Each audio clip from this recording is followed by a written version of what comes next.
खास कर पेरेंट्स को सब्र जमील अता फरमाए।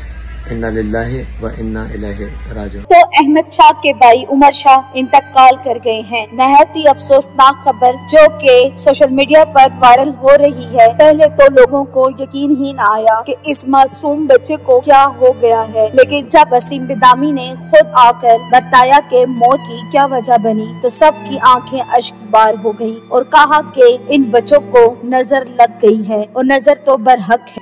उमर अहमद अबूबकर उनका भाई, उस बच्चे उमर का इंतकाल हो गया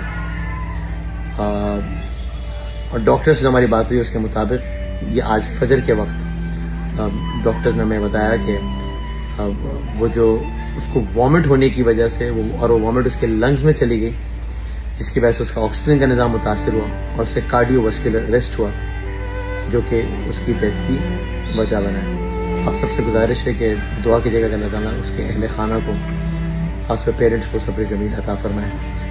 इन्ना लिल्लाहि व इन्ना इलैहि। क्या आप लोग जानते हैं कि पहले भी अहमद शाह की छोटी बहन इंतकाल कर गई थी। अब उनके घर एक और बच्चे का इंतकाल हो गया है। अल्लाह उनको सब्र दे और ऐसी दुख और तकलीफों से महफूज रखे। मौत की वजह बताते हुए वसीम बिदामी खुद भी रो पड़े और काफी परेशान और गमज़दा नजर आए और कहा कि उमर शाह की फैमिली के लिए दुआ करे कि उनको अल्लाह सब्र अता करे, क्योंकि ये उनके लिए बहुत बड़ा सानिया है। और आपसे भी गुजारिश है कि कमेंट सेक्शन में जरूर उमर शाह के लिए मग़फ़िरत और उनके फैमिली के लिए सब्र की दुआ लिखें। Thanks for watching. फिर मिलते हैं नई अपडेट के साथ।